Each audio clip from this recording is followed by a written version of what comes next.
I find this very bizarre that Democrats, they would mock Trump for the crowd size and trying to promote his campaign, and at the same time they will do exactly that, promoting their campaign in a way that Trump does, and also comparing their crowd size with Trump's crowd size. Let's take a listen how Donald Trump is reacting to Beyonce's presence at Kamala Harris' rally last night. We need you. Joe Biden is asleep. Kamala is at a dance party with Beyonce. Okay, so again, he's definitely mocking Beyonce. Now, things get very, very interesting because he actually now has a picture posted on X showing that he is selling ice cream to Joe Biden, and this is coming from his own page. When I'm president, this is what was said, when I'm president, the McDonald's ice cream machines will work great again. So again, coming from Donald J. Trump, and this is his X account. Now, not only this, that he's mocking Joe Biden and saying to the world that, or to the American people, that he'll make America great again. He's also, as we have seen many, many times, talking about his crowd size. Now, the crowd size is precisely the reason why the Democrats, they always make fun of him, claiming that he doesn't have any idea. He's obsessed with the crowd size. Nonetheless, they, take a look at this one, they actually are the one who are talking big about the crowd size. So this is coming from a X post, and someone is comparing from this person. She is pro Kamala, and look what she is doing online. See, she's promoting the crowd size. So this is the crowd size, and this on the right side of me on my screen is Donald Trump's crowd size. So this is Donald Trump, and the other one is Kamala Harris. So the point here is that really the Democrats, they mock President Donald Trump, saying that he's obsessed with that, and nonetheless doing exactly what he was mocked for. Now, last night, Trump, he attended this podcast with Joe Rogan. I don't know what Joe Rogan was thinking. I mean, he's you see that eyebrows, and he was showing him how he survived the assassination attempt, and Joe Rogan had this facial expression like, what? I mean, I don't see anything, or what is it? Well, maybe Trump was trying to prove a point and Joe Rogan was not convinced. I mean, by the look of his facial expression, that's what a lot of people are saying on social media, that Joe Rogan was not sure what Trump was talking about. But nevertheless, the Democrats, as we said before, they are so desperate to make this PR. They bring in Beyonce, they have Taylor Swift, they have Dwayne Johnson. The entire Hollywood industry is backing them up. Nevertheless, Trump is still doing good, because the recent poll, it shows that he is now ahead of Kamala Harris. Now, I want to also show you this one. Michelle Obama, another liar, just like her husband, talking about Kamala Harris. So I hope you'll forgive me if I'm a little frustrated that some of us are choosing to ignore Donald Trump's gross incompetence while asking Kamala to dazzle us at every turn. I hope that you'll forgive me if I'm a little angry that we are indifferent to his erratic behavior, his obvious mental decline, his history as a convicted felon. Okay, so she said we are indifferent to his erratic behavior. I don't think that is the case. Michelle Obama, she is just saying absolute nonsense. I mean, her husband, a few days ago, Barack Obama, he made some outrageous claims that said that the black man voters are not voting Kamala, so Kamala will lose this election. And the black community, the men especially, they are now furious at Obama for not looking after them when he was a president, and now has the audacity of putting blame on the black community, the black voters, the men. This is where things get really, really out of control for the Democrats, because if they do not have those votes, and he actually accused them of being a misogynist and said, you guys are not voting a female president. But what we also have to see is this kind of pictures. Trump is being given pledge. Like, this is so interesting to look at this picture.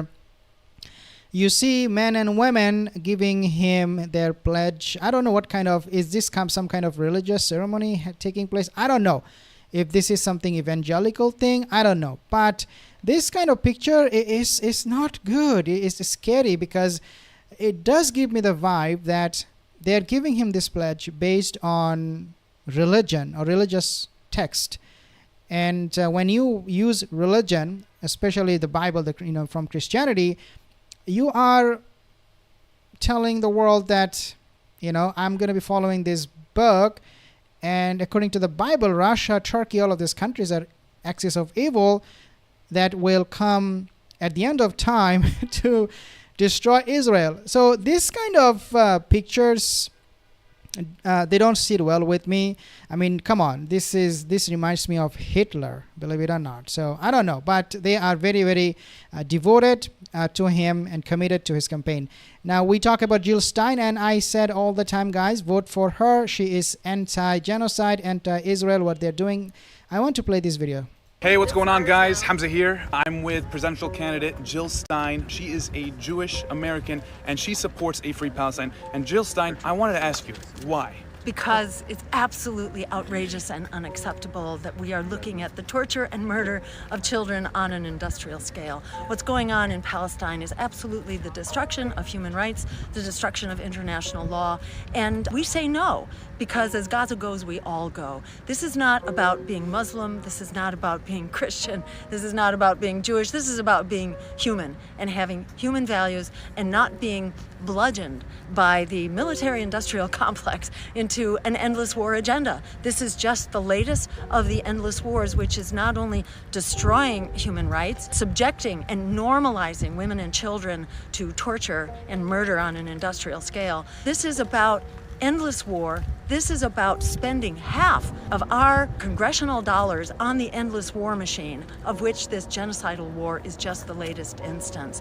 So this is harming us. This is impoverishing us. The average cost to the American average household is $12,000 this year alone for this endless war machine. We say no more money for murder, no more money for genocide, no more dollars or weapons for Israel. This is about stepping up to international law and human rights on behalf of all of us. We can take that money from this overblown military and put it actually into true security here at home, meeting our desperate, urgent needs for healthcare and housing, for education, to get people out of debt, to meet the climate crisis. We need to use that money here for human purposes and to support human rights around the world, but not to be actually spreading death and destruction, which is... Absolutely. I mean, the money they're spending to support Israel's genocide could be used for the greater good for the humanity, and this is so simple.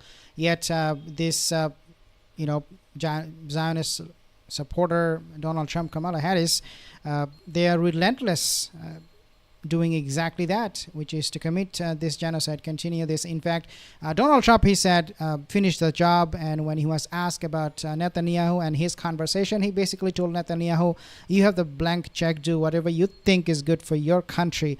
And so that would definitely mean that Donald Trump is going to support Netanyahu even more than Joe Biden and Kamala Harris combined. Nevertheless, I always maintain this, that voting a third party is the best option, the best way forward. Don't vote for Kamala, don't vote for Donald Trump. Let him win, let Donald Trump win, but send a message to the Democrats that if you do not support the humanity, if you are not pro-human and pro-peace, in true sense, then we will abandon you. Now take a look at what Donald Trump is saying when he was at the rally, talking about Kamala Harris not being present during Israel's attack on Iran, or the aggression on Iran. It's so bad. You got a little dose of bad management. You got a little dose of incompetent people. You know where she is tonight? She's out partying. So Israel is attacking.